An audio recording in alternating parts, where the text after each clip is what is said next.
totaling more than $1 million. And the timing of this is suspicious too. All the policies were created just 1 week before her sudden death. What drives someone to betray their own family in the most unimaginable ways? In this video, watch as family killers face the devastating consequences of their horrific actions. Kiana Burns' case will make you question how far desperation and darkness can go. The shocking reactions and twisted stories will leave you speechless. Let's begin. I also told her that if she had any doubts about this, she didn't have to do it. Do you, Gabe and Tina? And she told me, she said, "Dad, this is going to be a good day. This is what I want." Will find you as husband and wife. Christina Tina Thomas began dating David Gabriel Gabe Watson while they were both studying at the University of Alabama, Birmingham in January 2001. Just a short time later, the couple became engaged and tied the knot on October 11, 2003. Around the same time, Tina obtained her diving certificate, while Gabe was already a qualified certified driver with significant experience. In fact, he had already completed an impressive 55 dives by the time he and Tina married. This home video of a happy newlywed couple packing for their honeymoon in Australia is one of the last images of Tina Watson alive. With their newfound love for diving, Gabe and Tina decided to plan a romantic getaway for their honeymoon. Their destination was the Great Barrier Reef in Australia, where they planned a diving adventure of a lifetime. Their dream was to dive into the notorious SS Yongala, a shipwreck that sank in 1911. However, a couple of details posed a challenge. Gabe had limited open ocean diving experience, while Tina had never dived in the ocean or below 9 meters. Prosecutors began the trial this week by showing jurors this photo of Tina lying lifeless on the ocean floor. As shown in this Australian police reenactment video, the prosecution... On October 22, 2004, at 10:30 p.m., Gabe and Tina embarked on a diving excursion at the site of the shipwreck. Tina soon became unconscious and sank to the bottom of the ocean. Gabe claimed he was overwhelmed by the strength of the current and the speed of Tina's descent and unable to hold on to her. In a desperate attempt to save her life, Gabe claimed that he immediately sought help from others. And believes Watson killed his new bride by turning off her air supply on her scuba tank and then holding her in a bear hug while she suffocated. Gabe alerted a dive instructor at the surface to what had happened. The instructor quickly sprang into action and searched for Tina in the water. 10 minutes after Tina went underwater, the instructor found her lifeless body. Despite 40 minutes of attempts to resuscitate her, Tina's fate was sealed. The medical examiner determined that she died from drowning. The defense argues that scenario is impossible and that Tina's death is a tragic accident. Two inexperienced divers and a perfect storm. As the authorities began their investigation, evidence emerged that suggested Gabe might have played a role in Tina's death. The Queensland police discovered inconsistencies in Gabe's story and the official record of his actions stored by his dive computer. According to the prosecutors, they believe that Gabe turned off Tina's regulator, held her underwater, and then reversed his actions by turning the air back on when she passed him, allowing her to sink into the depths of the ocean. And that she began to sink in the deep water. He says he signaled to her to inflate her buoyancy vest to help her stay afloat, but that she couldn't. He then took her hand and tried to pull her along. Tina's father, devastated by his daughter's death, put forth his claims during the inquest. He alleged that Gabe had asked Tina right before the couple's marriage to increase her life insurance policy and make him the sole beneficiary. This revelation raised suspicions about Gabe's intentions and the motive behind Tina's murder. Gabe, are you confident you'll walk out of here in the end? Come on. Easy, guys. Half a world away from the scene of his alleged crime, Gabe Watson is facing justice again. After an exhaustive investigation, the Queensland police determined that there was sufficient evidence to charge Gabe with the murder of his wife, Tina. On June 19, 2008, Gabe was officially charged with murder. Defense says Gabe Watson is a victim too. This is a tragic case, and what's even more tragic is the blame of Gabe that he has had to live with. Gabe Watson has the support of his new wife. In 2009, Gabe traveled to Australia to face trial, where he pleaded not guilty to the charge of manslaughter. However, he was found guilty and was sentenced to 4.5 years in prison. Gabe's jail time was suspended after 1 year, leaving Tina's family outraged. Something seriously wrong, and I thought, I don't know anything about how to get down there and get her and meet up safely. After Gabe finished serving his sentence in Australia, prosecutors in Alabama charged him with murder and kidnapping. They claimed that they had evidence indicating that Gabe had planned to murder Tina while still residing in the United States. However, an Alabama judge ruled that the evidence was inadmissible, leading to Gabe's acquittal on February 23, 2012. Gabe was acquitted without the defense ever presenting their case. Gabe Watson's case of betrayal and tragedy shocked many, but the next story delves even deeper into the darkness of relationships. Elise Matsunaga, a woman whose crime involved a chilling act of violence against her own husband. New docuseries, Elise Matsunaga, Once Upon a Crime, has managed to generate so much buzz. In 2012, the wealthy businessman Marcos Caetano Matsunaga, it was Elise who was responsible. In the years that followed, the slaying of Matsunaga became one of Brazil's most sensationalized and debated cases, particularly Elise's murder trial. In May 2012, Elise returned home from a trip with her aunt to find that she had some bad news awaiting her. While she was away, she hired a private investigator to follow around Marcos, her husband, and gather evidence that he had cheated on her. Unfortunately, her suspicions were confirmed by the investigator's findings. Not only that, but the documentary offers an unprecedented insight into the mind of a convicted killer whose guilt is never in doubt, and who looks back on the tragic circumstances. Faced with the reality that her husband had been involved in extramarital affairs, Elise decided to take matters into her own hands. During a dinner at home, she confronted Marcos about his infidelity, igniting a fiery exchange between the two. According to Elise, Marcos told her that he was leaving her and taking their children while also threatening to put her in a psychiatric hospital. For the consequences until this day. Once Upon a Crime's extended interviews with Elise give the series the feeling of a confessional, that the killer is being honest about their crimes. During the argument, Elise reached for one of the couple's hunting guns stored in the house. In a panic, she aimed the weapon at Marcos and pulled the trigger, killing him instantly. Following the shooting, Elise reported her husband missing to local law enforcement. She portrayed herself as a grief-stricken wife, desperately searching for answers. But little did they know Elise was hiding a dark secret. However, not everyone is convinced. The set piece that has ensured Once Upon a Crime turns heads is, of course, the interview with Elise herself. As the investigation progressed, Elise's guilt began to take its toll. Unable to bear the weight of her actions any longer, she confessed to murdering her husband.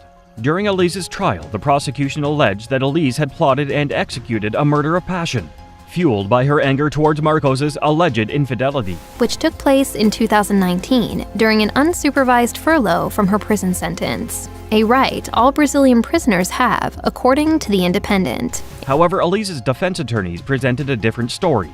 They argued that she had acted in self-defense, claiming that Marcos posed a threat to her life. After months of intense legal proceedings, the jury found Elise guilty of acting in self-defense. However, they also determined that her actions had crossed the threshold of the law. The judge sentenced her to 19 years and 1 month in prison. Her argues that the series effectively absolves the killer of blame, and thus, in light of court findings, is fundamentally flawed in its approach. Elise's time behind bars was not without hope. In 2019, her sentence was reduced by another year and 9 months. This reduction in sentence was attributed to her good behavior and progress in rehabilitation. Just 2 years later, her sentence was reduced once again, leaving her with a final sentence of 16 years and 3 months. Despite her confinement, Elise is not completely cut off from the outside world. She has been granted permission to spend 1 week each month outside of prison walls. Elise Matsunaga's shocking act of violence against her husband revealed the dark side of a fractured relationship. But the next case tells a story of heartbreak and despair. Kiana Burns, a woman whose tragic actions stunned those who knew her. Company and drove 18-wheelers. He previously worked at Frito-Lay. And 36-year-old Catherine Price worked at Robins Air Force Base for the 116th Air Control Wing. Kiana Burns was a woman who everyone thought had it all. She appeared to be a loving wife, mother, and influencer. However, what was going on behind closed doors would shock the residents of Sandy Springs. Ernell and Kiana Burns are entrepreneurs from Atlanta.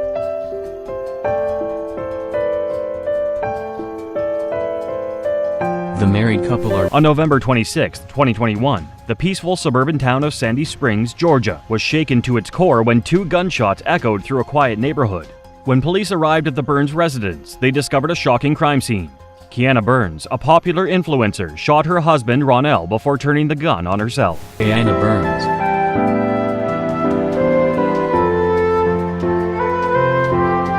Kiana Burns is an insurance agent and owner of Critique Designs Beauty and Barber.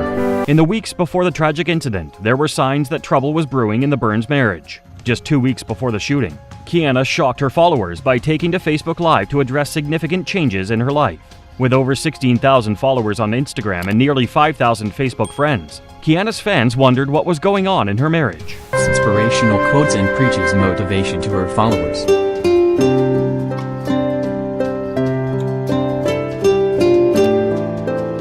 Kiana revealed that she and her husband, along with 5 of their 8 children, had relocated to the Atlanta area to expand their businesses. She explained that she and her husband were co-owners of For His Glory Ministries, Critique Designs Beauty and Barber Salon, and Primerica Insurance. In the Facebook Live video, Kiana shed light on her emotional state, expressing her need for emotional support. 10-year-old Caleb Miles says his mom woke him up Tuesday morning saying she had to rush to his uncle's house, so he went along.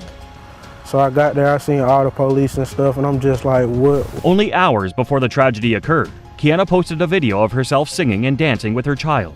Luckily, at the time of the shooting, the child was safely in the care of their grandparents. When the news of Kiana and Ronell's deaths spread throughout the Atlanta area, their friends and family were shell-shocked. Those around them celebrated their selflessness, love, and care for one another. One close friend expressed disbelief on Facebook, stating that the couple's wealth had not altered their down-to-earth and humble nature. It's Air Force Base for the 116th Air Control Wing. Family members say the couple has been married for 11 years. They have 3 children and were members of Fellowship Bible Baptist Church. 8 years before the tragic events unfolded, Ronell Burns appeared on the popular television show Divorce Court. Back then, he was in the middle of a contentious divorce from his first wife. During the episode, Ronell accused his ex-wife of cheating, alleging that she had engaged in illicit affairs while he was away on business trips. However, the ex-wife refuted these claims, alleging that Ronell was the unfaithful one.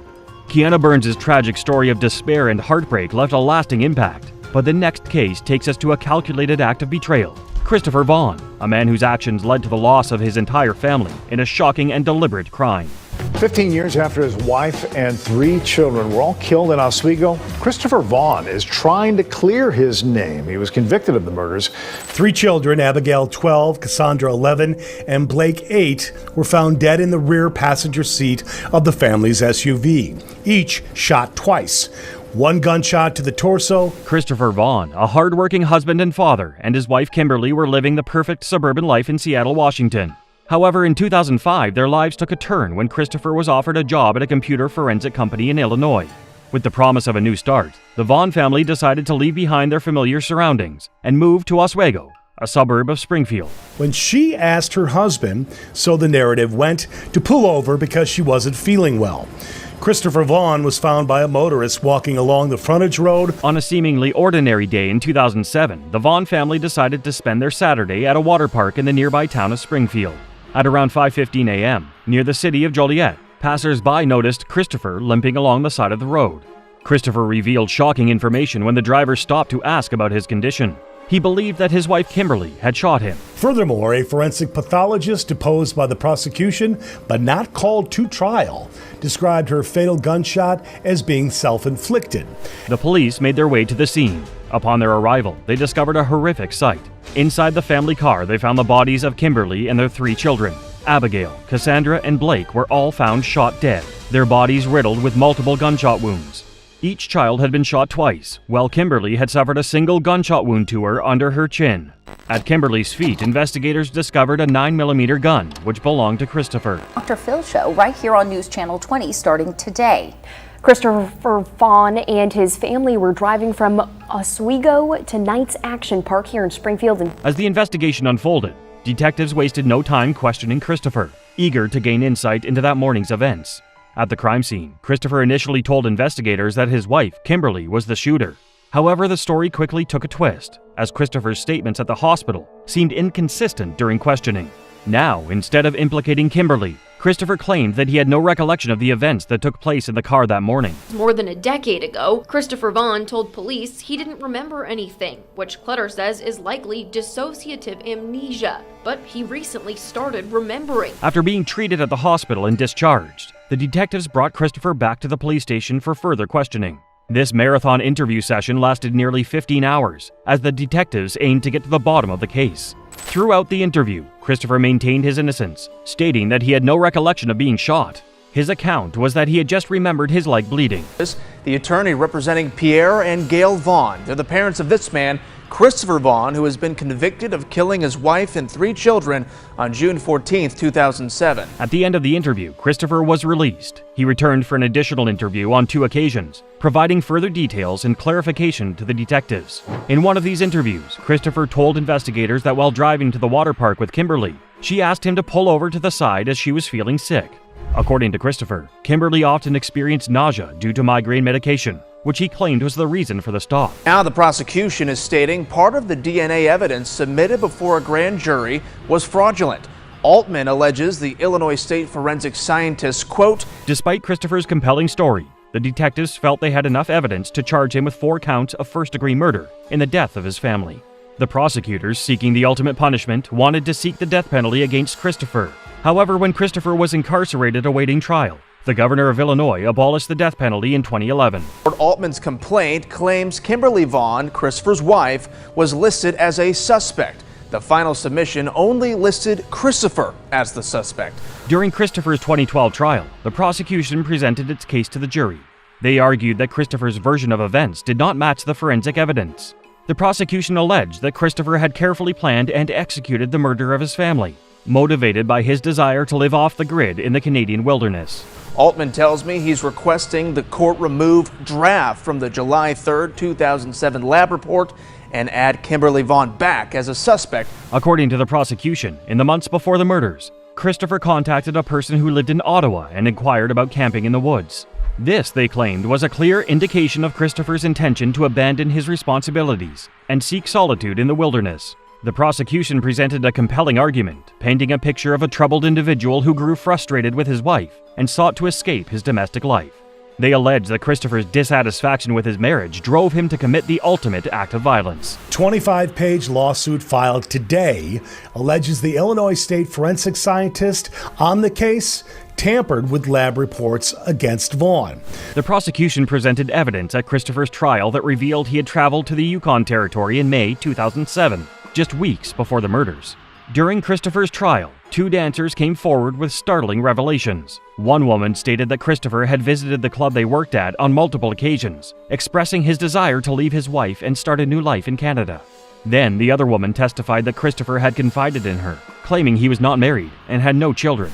We think that the indictment was obtained through false testimony. What's more, Kimberly Vaughn at the time was taking the prescribed drug Topamax for migraines. Despite the prosecution's damning evidence, Christopher's defense team presented a compelling argument that painted a different picture. They argued that Kimberly, deeply troubled due to her marital issues, took her own life after killing her children and wounding her husband. One of the key pieces of evidence presented in defense of Christopher was a forensic pathologist's testimony. Suicidal ideation and unusual behavior in some patients. Just 1 week before that June day in 2007, Kimberly reportedly had told her doctor. The expert stated that at the time of the shootings, Kimberly was taking medications that were known to increase suicidal and homicidal thoughts. Furthermore, the medicines were accompanied by side effects that included confusion and agitation. This testimony played a pivotal role in the defense's case, as it provided an alternative explanation for the events. One shot was to your left wrist. The private eye says he thinks that reconstruction proved it wasn't Vaughn who fired the shots, but his wife. And there's the problem. In the end, the jurors returned with a guilty verdict. Christopher was sentenced to 4 consecutive life sentences, the harshest sentence possible. While behind bars, Christopher continued to assert his innocence and sought justice through the legal system. Eventually, a wrongful conviction group dedicated to uncovering the truth took up Christopher's cause. The group has argued that crucial evidence was overlooked, leading to the wrong verdict. Christopher Vaughn's calculated actions against his own family revealed a shocking betrayal, but the next case uncovers another chilling narrative. Cheers. In 2020, Andre Rebello was a 24-year-old cryptocurrency trader living with his then-partner, popular model and social media. In 2020, Andre Rebello, a prominent cryptocurrency investor, found himself at the center of a murder case that captivated the media and the public. It all began when the body of Andre's mother was discovered at her home in Bicton, Perth, Australia. The circumstances surrounding her death raised numerous questions, and Andre found himself facing multiple charges, including murder. 4 fraud charges. which related to instances where he tried to recover the insurance money, including forging his mother's last will and testament. During the trial, which took place in November 2024, the prosecution presented a compelling argument suggesting that Andre's motive for the murder was not as innocent as he had claimed. They alleged that the real reason he was at his mother's house on April 25, 2020, several hours before her body was found, was to carry out a sinister deed. According to the prosecution, Andre intended to take advantage of his mother's life insurance policy and reap the financial benefits. To support this claim, the prosecution presented evidence that Andre had led an expensive lifestyle, which required him to keep up appearances on social media. They argued that Andre's need for financial backing led him to commit the heinous crime. Andre, for his part, admitted to fraud charges related to his efforts to claim insurance, but vehemently denied the charge of murder. Andre claimed that he and his mother were discussing life insurance on the morning she was tragically killed. According to Andre, this conversation was merely a hypothetical scenario, and there was no intention to defraud anyone. As the trial progressed, the courtroom was witness to a clash of narratives and conflicting evidence. The prosecution painted a picture of a cunning and calculating son who murdered his own mother to secure his financial future. On the other hand, Andre's defense team argued that their client was innocent and was simply in the wrong place at the wrong time. Instagram star and model Grace Piscopo broke his silence after being accused of his partner mother. Andre Rebello was. However, the prosecutor argued that the case was not as simple as it appeared. According to the prosecution, the sole motive for Andre's visit to his mother's home on April 25th was to take her life. They presented evidence to back up this claim, including testimony from Grace Piscopo, a social media influencer who had been in a relationship with Andre in 2020 when he was arrested. Was detained after his mother was found in a Perth house in 2020. Watch the video above. Detectives talk about Andre Rebello's. But before Grace took the witness stand, the prosecution presented crucial evidence in the form of cell phone records from Andre's phone. These records show that Grace attempted to contact Andre over 10 times between 11:10 a.m. and 11:35 a.m., sending several texts and begging him to answer his phone. The prosecution alleged that this was the time when Andre killed his mother. However, Grace testified that Andre typically left his phone on silent, which frustrated her when she couldn't reach him. Cryptocurrency trader living with his then partner, popular model and social media influencer Grace Piscopo, and their 18-month-old child. During cross-examination, Grace rejected the prosecutor's allegation that she was trying to protect Andre. She maintained that she had reached out to him because she genuinely cared about his well-being. However, the prosecution argued that her desperate attempts to reach Andre backed up her claims that he was involved in his mother's murder. Andre's fate hangs in the balance as the trial winds to a close. The reaction to Rebello's situation has been a mix of shock and disbelief. Many are struggling to understand how someone who seemingly has it all could be involved in such a heinous crime. To the public, the mere fact that a person with so much going for them could allegedly commit such a heinous act has left many questioning the very nature of humanity. Media coverage of the case has also played a role in shaping the public's perception of Andre Rebello, as the constant coverage of the investigation contributed to the dissemination of information and fueled the public's curiosity. This constant exposure has created a strong emotional response as people try to make sense of the situation. Andre Rebello's alleged murder of his mother shocked Australia. However, Nathaniel Huey Jr.'s case is nothing short of heinous, one that will leave you questioning the depths of human depravity. It started here on this Romeoville block September 17th, 2023 as a wellness check. Alberto Rolone, Zoraida Bartolome, their two boys, ages 7 and 9, lived in the home. In September 2023, a tragic incident unfolded. Nathaniel Huey Jr., a 26-year-old individual, lost his life in a car crash during a high-speed police chase. What made this pursuit even more tragic was the fact that Huey Jr. was the prime suspect in a triple murder that had shaken the community. The victims, Zoraida Bartolome, Alberto Roland, and their two sons, Adriel and Diego, along with their two dogs, were all senselessly killed. In the aftermath of these heinous crimes, loved ones of the victims set up a GoFundMe page to express their grief and pay tribute to the lost souls. A well-being check, but they were all dead. Zoraida Bartolome, Alberto Rolone, and their two young sons, Adriel and Diego. Zoraida and Alberto were described as hardworking people who dedicated their lives to providing for their families. Their sons, Adriel and Diego, were described as the sweetest and most innocent angels who could hug anyone's worries away. The page expressed that the world would be much darker without these four. Palomo and her fiancé, Nathaniel Huey Jr. Police say to extinguish a love affair between Huey and the married Bartolome. According to these crime records obtained tonight by the I-Team, once Nathaniel Huey Jr. was identified as the prime suspect in the murders, the police issued an alert to nearby agencies, warning their fellow officers that Huey Jr. had extensive firearm training. This information further intensified the search for Huey Jr., as authorities recognized the potential threat he posed. It looked like she was being held against the will. A new report from Romeoville police obtained by NBC5 News paints a much different picture. So who was Ermelinda Palomo, and why was that Romeoville family... Several days later, in Catoosa, police spotted Nathaniel Huey Jr. driving a car and attempted to pull him over.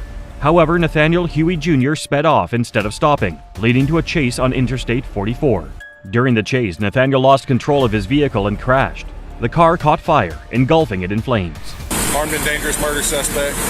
Out of where? Illinois, I think. An Oklahoma officer on scene tries to piece together who they were. She's the missing person, endangered. He's the murderer. Officers who were present at the scene of the crash reported that they had heard 2 gunshots before the incident. Upon approaching the vehicle, they discovered a woman inside. The woman, identified as Ermelinda Palomo, sustained a gunshot wound. Emergency personnel rushed Ermelinda to the hospital, but she succumbed to her injuries upon arrival. Suspect. Another isn't so sure. It looked like she was being held against the will. A new report from Romeoville police obtained by NBC5 News paints a much different picture. Inside the burning car, police found Nathaniel Huey Jr., also dead from a gunshot wound. According to Ermelinda's family, Ermelinda was Nathaniel Huey Jr.'s fiancée. She was also a mother of 5 and had 5 grandchildren. The family stated that Ermelinda had made strange statements that made it seem as though she would never return home the last time they had seen her. But an investigation revealed a year of manipulation and deceit. Police say Palomo was aware of the affair Nathaniel was having with Zoraida. They say investigators analyzed iCloud backup records. Initially, the police couldn't wrap their heads around why Nathaniel Huey Jr. would have committed such a heinous crime. Why would a seemingly normal man decide to commit such a horrific crime? But as time passed, a shocking revelation that would change everything came to light. And found Palomo created multiple fake online profiles and phone numbers to communicate with Huey. He thought he was talking to members of a Mexican cartel that had ties to Palomo. In October 2024, a report surfaced that Nathaniel Huey Jr. had been having an affair with his coworker, Zoraida. When his fiancée, Ermelinda, found out, she took matters into her own hands.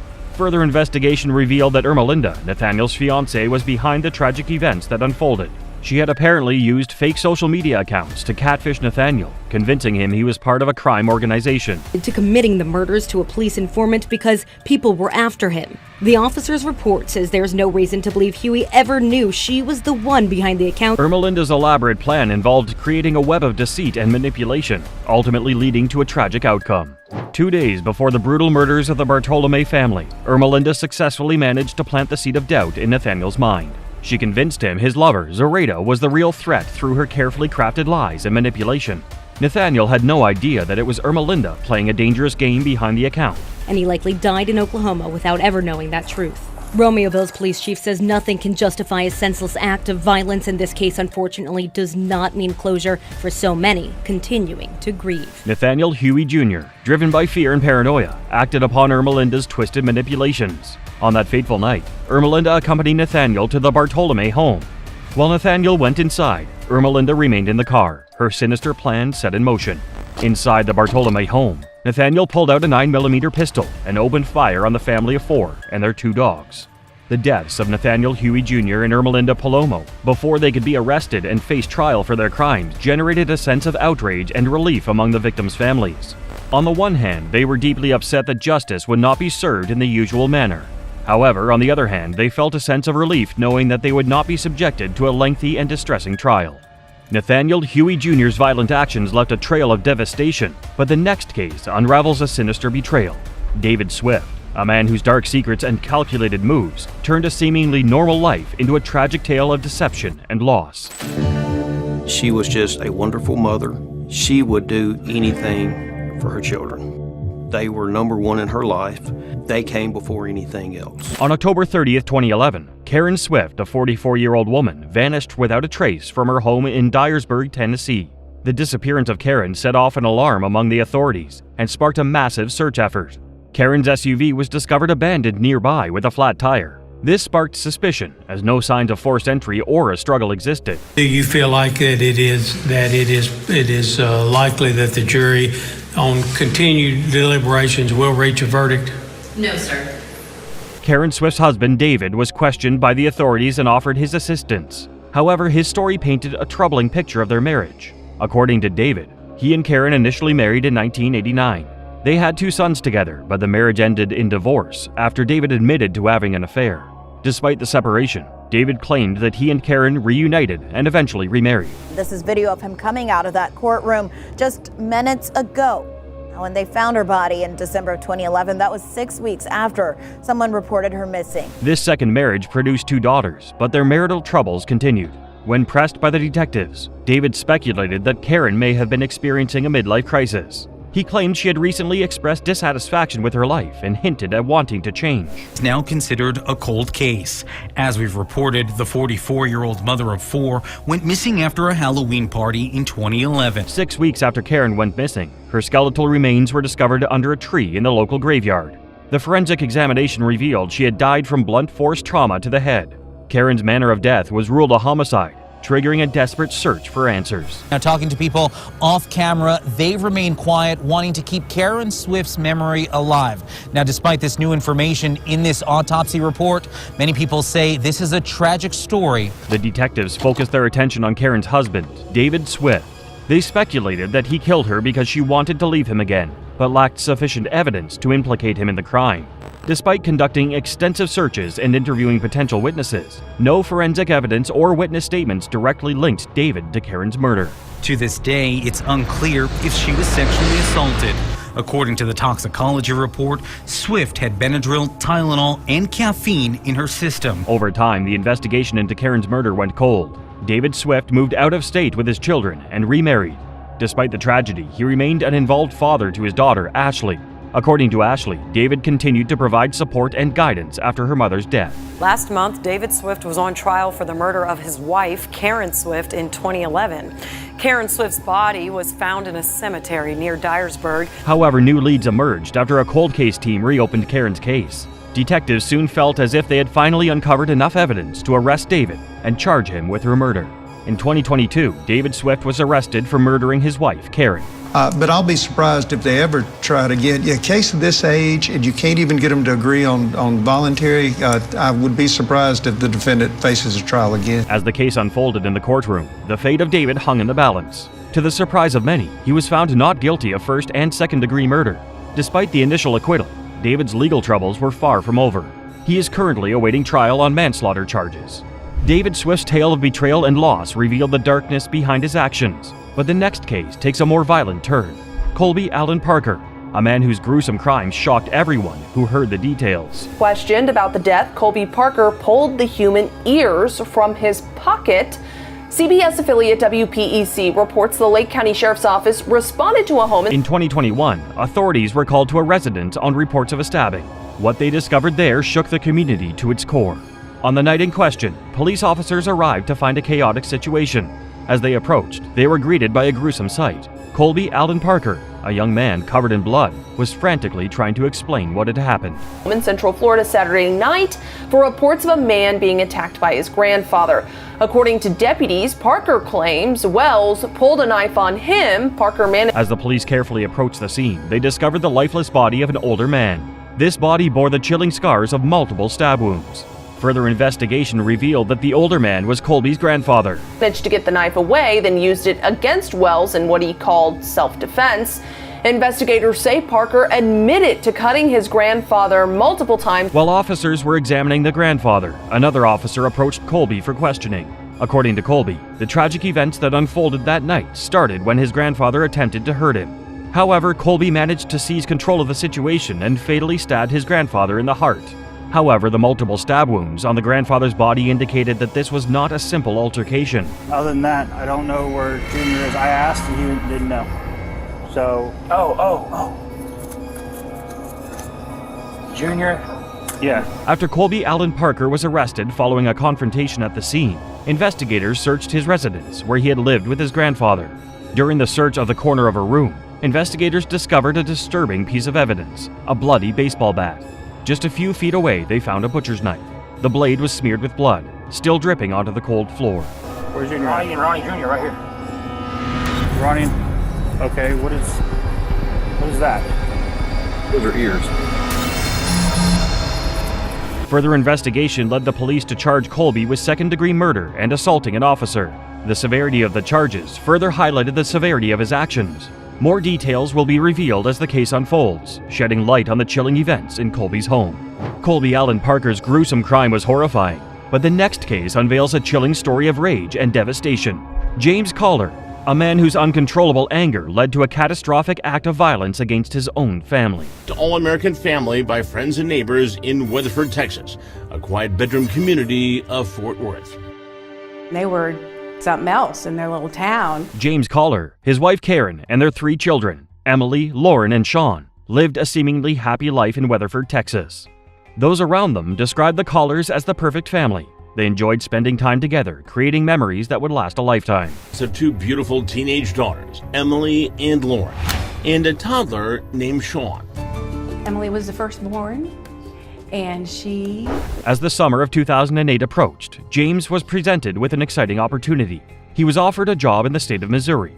James couldn't resist the chance to advance his career, so he made the difficult decision to leave Texas behind. The Kaler family was living the dream. But Lynn says that although Craig and Karen appeared to be still in love after more than 20 years of marriage... As James prepared to embark on a new life in Missouri, Karen approached him with a confession. She revealed that she had developed a romantic interest in a female coworker. To James's surprise, Karen requested a sexual relationship with her coworker. James allegedly consented to this arrangement, unaware of the consequences that lie ahead. Met and fallen for at the gym where they both worked. My theory is Karen was so beaten down for so long. James believed that Karen's affair with her coworker would end by the time he relocated to Missouri. However, his hopes were shattered when he realized that the affair persisted. This betrayal deepened when James attended a New Year's Eve party in Texas, where he witnessed firsthand the blatant flirting between Karen and her coworker. The sight humiliated him, leaving him hurt and angry. Are said to have become so inseparable that Karen told Craig about their affair. And her husband reportedly not only approved of it, but actually encouraged Karen to continue seeing Sonny. After that night, Karen filed for divorce. In March 2009, Karen filed a battery complaint against her husband, James. This incident led to James's arrest and a turn of events that would forever change their lives. The media quickly caught wind of James's arrest, and the story became headline news. Jealous, allegedly, that Craig took a new, even higher-paying government job in Columbia, Missouri, and moved Karen and their daughters into an even nicer home there just to get his wife away from his love rival, Sonny. The case generated immense attention, and the fallout for James was swift and severe. He lost his job and found himself facing the consequences of his actions.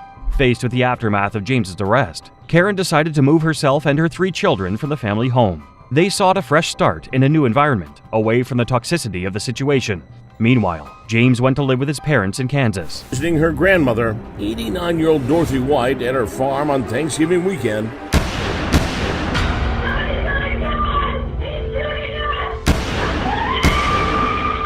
During this time, James made it his mission to win Karen back.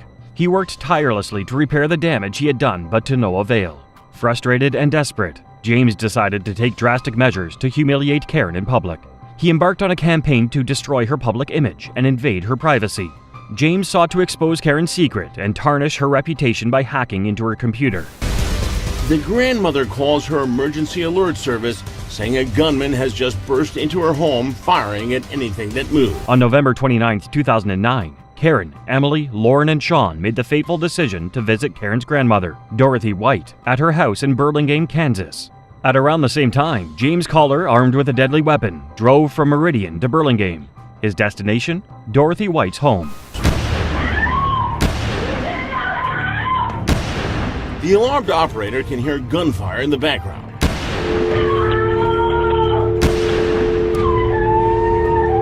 James entered Dorothy's house at 6 p.m. Karen was in the kitchen with her son, Sean. Without hesitation, James raised his firearm and shot Karen, leaving her unconscious on the kitchen floor. In an instant, the house was filled with chaos. She was on the floor, on her back.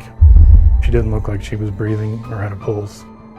As he continues through the house, Deputy Perling finds Emily also apparently dead in the living room. As the echoes of the gunshots reverberated through the house, Sean ran for his life.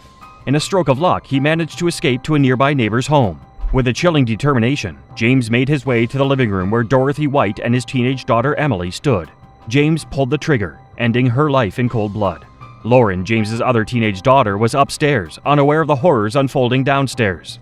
James ended her life too. Dorothy White's life alert bracelet, triggered by her unresponsive state, alerted emergency services. The police were summoned to the scene, where they arrived to find Karen, unconscious but alive, on the kitchen floor. Dorothy and Lauren were also alive, but just barely. They identified the shooter as James Collar. 44-year-old Karen had also been killed in a horrifying Thanksgiving holiday massacre. But 89-year-old grandmother Dorothy was still alive, as was Emily's younger sister Lauren, who was 16. Emily was pronounced dead at the scene. Karen, Dorothy, and Lauren were rushed to the hospital, but their injuries were beyond saving. Despite the efforts of medical professionals, all three succumbed to their injuries, leaving behind a shattered family and a community in mourning. As you, I'm sure, can well understand. And I messed up. Keeler refuses to talk to detectives at the station about the day of his family's massacre. James Collar was arrested and charged with 4 counts of first-degree murder. His defense team argued that he was not responsible for his actions due to mental illness. They presented psychiatric evaluations and testimony from expert witnesses to support their claim. The defense argued that James was suffering from severe depression, anxiety, and bipolar disorder, which impaired his judgment and led him to commit the crime. The prosecution, on the other hand, presented a strong case against James Collar. They argued that Collar planned and premeditated the murders, motivated by anger and revenge. Ultimately, the jury sided with the prosecution. The judge sentenced him to death. His legal team has filed multiple appeals, seeking to have his sentence commuted or overturned. However, he remains on death row. The actions of these family killers left scars that will never fade, and their courtroom reactions reveal the unimaginable nature of their crimes. But there's more to uncover. The next video on screen takes you deeper into shocking cases and the sentences that left the world in disbelief. Keep watching.